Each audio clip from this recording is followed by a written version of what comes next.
All right, cool. So next is actually questions about my life, life questions, stuff that just pertain to not music stuff, not my, just normal life stuff. I think is this category. One of the frequently asked ones was, did studying music help? Yes, I'm very happy I studied music. I didn't go to school for a diploma. I went for the education, and I mean, there was nothing that I wanted to do that I needed a diploma for. I didn't want to be like a music teacher or whatever. I mean, my degree is in classical guitar performance, and I feel like there's very rarely a case where somebody's gonna be like, yeah, let me see a diploma for that. So, I mean, I went for the musical education, and I'm really glad I did. I think it helped me out a lot.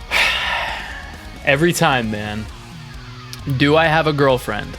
Yes, I do have a girlfriend. I know I make video game covers on YouTube, but believe it or not, I have a girlfriend. What are my hopes for my career goals? My main goal is I really would like to compose music for games. My ultimate goal is I would like to be making YouTube content, keeping my YouTube channel alive, but not having to rely on it. Like, I really rely on my YouTube channel to live right now.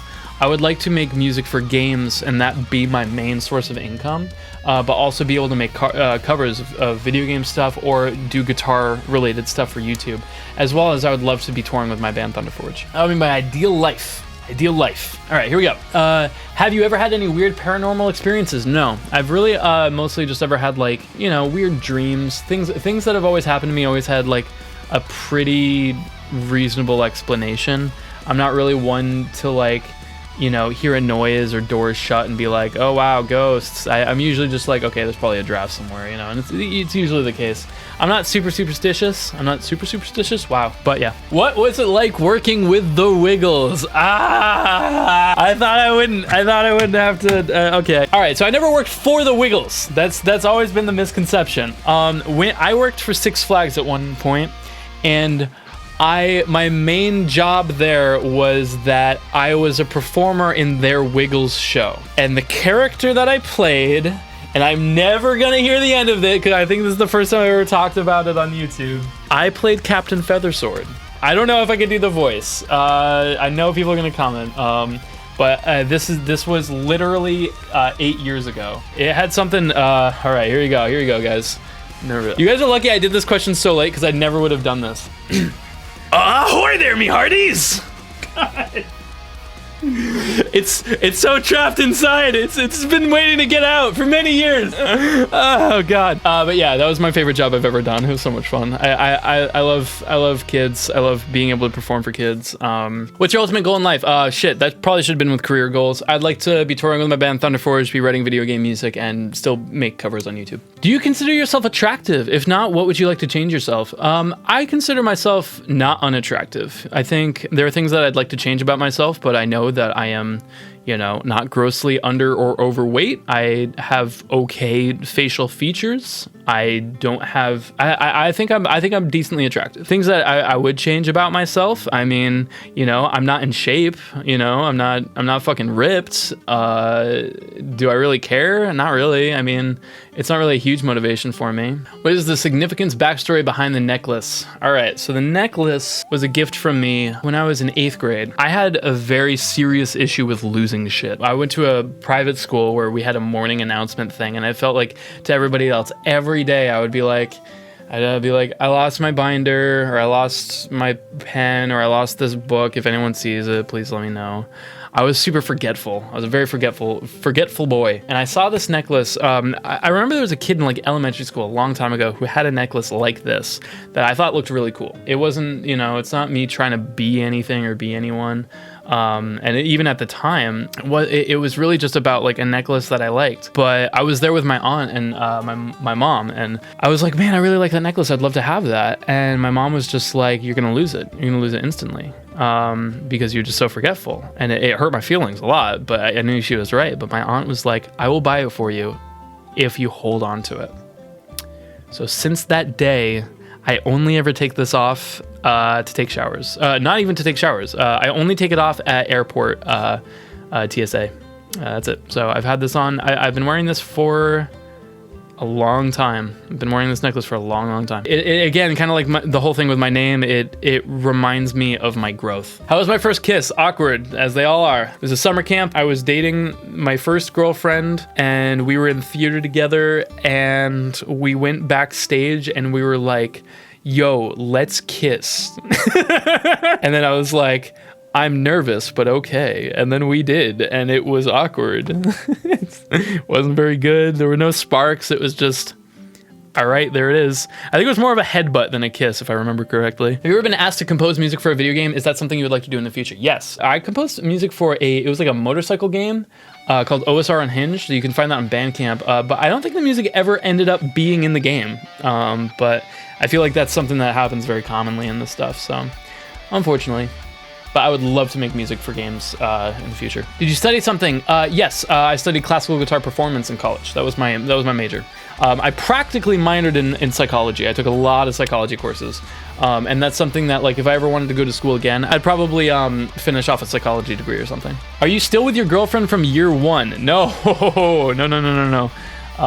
We broke up very shortly after my first year of YouTube, and it was spicy. It was a spicy breakup, but it's good. No, we do not talk to each other anymore. What's your favorite place to eat in San Diego? Ike's Place. It's I think it's in North Park. I think that's where it is. It's on University. Kind of hard to find, but it's really good. There's a bunch of Ike's Places. They make like 1,000 different sandwiches or whatever, and they're all amazing. I highly recommend going to Ike's. Does your family support your musical career and your musical interests? Yes. Obviously, the only real musician in my family was my grandfather, who sang opera. And I just saw him recently, and it was really, man, it's crazy. Like, I mean, I know I always talk about how, you know, I had kind of a troubled adolescence and stuff, and I got into a lot of trouble and stuff. You know, my grandfather's getting really old, and it almost brought me to tears last time I talked to him, because he looked at me and he said, I'm so proud of everything that you've done and how far you've come from the past that you've had. And that was just one of the most meaningful things anyone has ever said to me, you know, because I know it's true, and it's something that I've always worked on trying to better myself and stuff. And when it comes from, you know, somebody that, like, I very much respect, my grandfather, it really hit home. So my family very much supports me. My mom's not really like a musician. My father's never been really part of the picture for me. But I think my father played guitar. I don't really know much about him, but my mother, not really much of a musician. I think she played flute at one point, but music doesn't really run in my family too much. But yeah, they do support me. Why the anime haircut? It's not really because of anime. It's just kind of an influence of a lot of different things. When I was in, again, it's kind of an elementary school thing where, like, when I was in elementary school, there was a kid with spiky hair. It was the 90s, so it was probably reminiscent of, like, Justin Timberlake fucking ramen haircut or whatever. But, like, I don't know. I always liked it. And then, but during high school, I had really long hair. I had, like, long, straight black metal hair that would fucking windmill. And then I cut it all off, and I was like, okay, let's try spiky hair. And I liked it. It's been kind of influenced from, you know, like, The Rev and Sinister Gates from Avenged Sevenfold, as much as other, like, rock, Jacoby from Papa Roach and stuff like that. Like it's just, it's not really so much me trying to be something as it's a look that I like. I like having my hair like this. I think when my hair is down, I look really dopey and dorky. So that's why. It's just something I like. What are you studying in college? I study, do you like beer or do you prefer some other drink over it? I'm gonna answer, wow, there are a lot of questions. I only asked for one question. Study classical guitar in college. I like liquor more than beer. How does your Explorer compare to the Super Strats you've been playing? And do you use amplifiers at all? I don't use amps. I like my Gibson Explorer a lot.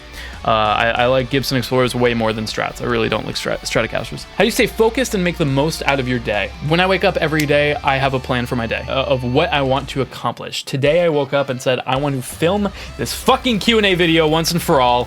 And I did, I'm doing it. But every other day it will be, today I gotta record my lead guitars. Today I gotta record my rhythm guitars. And it's all based on making sure that I meet my deadlines and stuff, you know? So that's kind of how I get through my day. What is your full name? Jules Conroy. It's my full name. In the Draw My Life video, you commented that you made metal covers because video games have always been there for you as an escape, and that you had gotten mixed up in a bad crowd of people that liked metal. If you dropped the metal crowd, what prompted you to keep the music? The metal crowd wasn't really what I was into metal before them, you know, like I probably still would be doing what I do. I probably would still be playing metal and stuff. It's just, I mean, I hung out with metalheads that liked to get into trouble, you know, it's how it is. I don't think that influenced me at all. I think I still would be doing the same thing that I did without that. This may seem a tad nosy, but I'm genuinely interested in the logistics of your situation because of the platforms you plugged yourself into. Man, I'm really tired. I'm sorry, because like I've been filming now for about 4 hours now. So I don't know how long this video is, but I'm having trouble reading. Do you feel like a cliche starving musician, or has this new method of being a working musician afforded you some comfort in addition to doing something you are passionate about? No, I feel like I'm very comfortable, but I don't think that has a lot to do with my musicianship.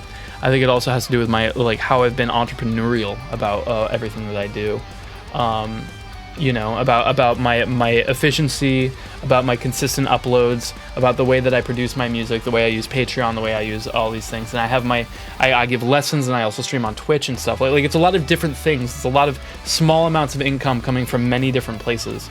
And I think because of that, I can live comfortably. It's a lot of work. No, I don't feel like a starving musician, but I don't think that I make my income from methods even that today's working musicians would do. Except from YouTube, what are you up to in life these days? Not much other than YouTube, honestly. My time has really been sucked dry from doing weekly videos for YouTube. Twitch, I stream a lot on Twitch. I've been doing a lot of traveling. I go to conventions on a day-to-day. I drink coffee. Sometimes I play video games with my friends and drink, and not too much. I don't drink too much. I actually very rarely drink, but every once in a while. And that's about it. I mean, my life's pretty, outside YouTube and stuff, my life's pretty boring, man. First of all, I really like what you do with the arrangements of your covers. So my question is this: how are you doing? I'm tired, but I'm doing okay. I'm pretty happy. Who is your idol when you were a child? When I was a child, probably Tom Hanks. A lot of my favorite movies that I would watch were with Tom Hanks. Big, Forrest Gump, Apollo 13. He was a very, he was probably my idol as a child. Any news on those indie soundtracks that you're working on? Some of them don't seem like they're even happening, and that's kind of the nature of indie games. Like, you know, a lot of these are just kind of like, well, these happen, we don't know, I don't know. But yeah, one of them kind of got canceled, I think. The other one got shelved, and the other one's just kind of in limbo. We'll see. How did you learn music? Have you had formal training or something like that? So I was completely self-taught up to the point at which I then learned in college. I studied classical guitar. Other than that, no, I've never had really much formal training. Hey Jules, how old are you? I'm 26. I'm 26 now. I feel like after 25, you start forgetting how old you are. Maybe, I don't know. I feel like everybody feels like they're old as fuck, but whatever. What went through your mind when you were able to make this your job, and what would you say to other people wanting to live their dream? Your dream is not necessarily my dream, and I think that's important. I remember a Rooster Teeth panel at PAX where somebody went up and asked the question, how can I get a job at Rooster Teeth? And Bernie Burns said, you don't want a job at Bernie, Jesus. You don't want a job at Rooster Teeth. You want to do something that you enjoy. You see us having fun and enjoying what we do, but that's not necessarily what you want to do. The question there lies, what do you want to do? What do you have the most fun doing? And how do you make that something that you can do indefinitely, you know? I love making video game covers. I could do it for the rest of my life. I love playing guitar. I could do it for the rest of my life. I love teaching guitar. I could do it for the rest of my life. That is different for everybody. So, I mean, maybe that doesn't really answer your question, but I hope it's food for thought for those of you guys who feel like, I see these people like FamilyJules and Rashadi B and Jonathan Young who are living off of their music and stuff. How do I do that? The first thing is, we all put so many hours into what we do with absolutely no return. The amount of hours you need to put into something like this is ridiculous. And if that's all you're doing it for, you could potentially do it, but it'd be very difficult. So the best thing you could do is figure out exactly what you want to do and find a way to make that what you want to do for the rest of your life. What's your goal in the next few years? I would like to be composing for video games. I know I keep saying that, but that's the goal. I've got my specific goals, and I'm heading straight for them, you know? What advice would you give for those going to college full-time this fall? I guess that just happened, but the next fall, college is fun, man. I mean, college, like, you have to go to class. It gets really tempting to not want to go to class because you don't have a teacher who's being like, I'm writing you up if you skip a class. Like, they don't care. You're gonna come in, you're gonna take the test, you're gonna fail it. It doesn't mean anything to the professor. You have to go to class and you gotta learn the stuff, man. And you're paying a lot of money to go there. But again, it gets very tempting. Just try not to skip classes. And if you do, make it up. Figure out what you need. Talk to your friends to try to figure out the notes you missed. You're gonna need to. But yeah, resist the urge of skipping class. And also, don't stay in a class and not drop it out of pride. Definitely be realistic about, you know, the classes you're taking. There's no shame in like starting a class and then being like, all right, this isn't for me, I should try something else. My favorite childhood memory was probably after a long time of collecting Pokemon cards, I finally went to a tournament. And I was terrible at it. You know, like I played a bunch of people and I was bad. But it was so cool to go to a tournament with all of these other people who were as passionate about Pokemon cards as I was. And I remember I was so happy. I was just so happy to be there and be playing with all these people. And that, I don't know, that was probably my favorite memory of all time.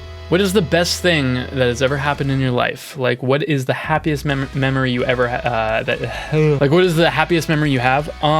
It's tough, man. I mean, big one I would have to say would probably be the one that I mentioned earlier about, So when I did that collaboration with CS Guitar 89, you know, I saw that I was getting subscribers, like finally, like, and it was like ramping up because people were like, wow, look at this other guy who's also doing this kind of thing.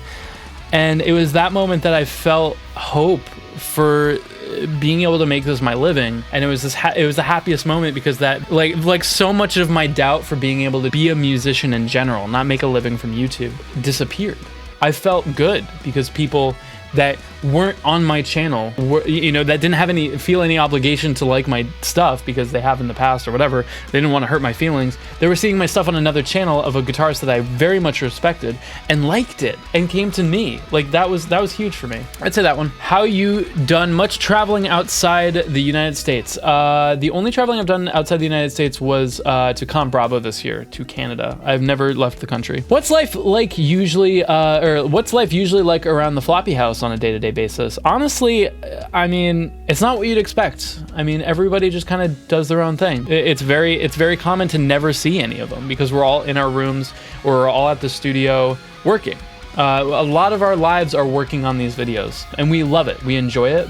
Yeah, like some days go by where we don't see anybody, and that's just how it is. It's very calm, very sometimes I'll hear screams coming from John's room and he's tracking vocals, or I'll hear the metronome from Rich's room. But other than that, it's very quiet. It's actually a very quiet lifestyle. Is Jonathan getting his exercise? I'm not gonna be a tattletale. You have answered this one in a previous video, but I'm gonna ask anyways. Did you go to school for music? Yes, I studied classical guitar in college. And if I would recommend it, yeah, I'd recommend it if you were going to learn more about music. Don't expect that you're gonna get a job out of it. How were you able to make time to make covers between school, games, work, when you started making covers? It was very difficult and I had to use all of the free time I had working on covers and stuff. I didn't play very many video games in the beginning. I would work and then I would go home and I would make covers. There was so much more excitement than I have now. I wouldn't say more, I'd say different. I'm still very excited to work on stuff, but in the beginning it was so new and there was no expectation, there was no pressure, you know? There definitely is pressure now. Definitely, especially like, you know, when some videos don't do as well as others and you feel like, fuck, what did I do wrong? And you know, like, but usually you don't. It's not a song that many people, there's so many different factors of it. But in the beginning, none of that mattered. It was just like, I'm making video game music and it's fun, you know, like, so it was different. And yeah, I feel like it was a lot easier for me to do absolutely super unhealthy hours of work back then than it is now. And I think that's probably what attributes to most of it. And finally, as someone who moved to California myself from New York last year, what do you think of life on the West Coast? I love the West Coast. I know I was born in Massachusetts, but I'd be fine with dying on this coast, living my whole life here. I love the West Coast of the United States.